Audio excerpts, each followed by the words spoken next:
التاهيل العسكري ما بيبقاش كده. بيتصرح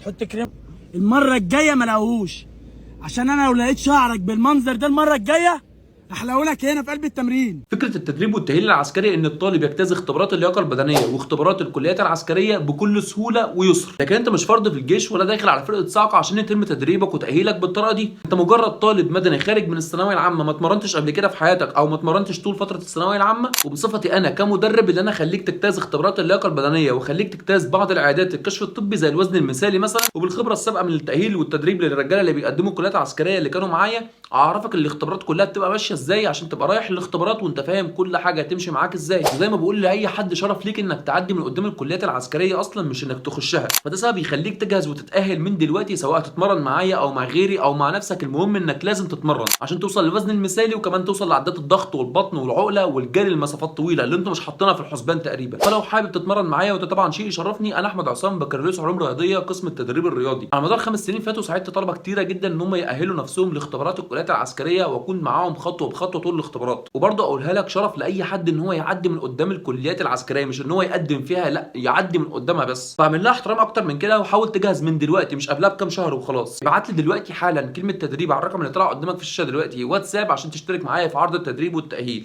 وبرضه مش شرط تشترك معايا، المهم انك تتمرن حتى لو هتتمرن مع نفسك.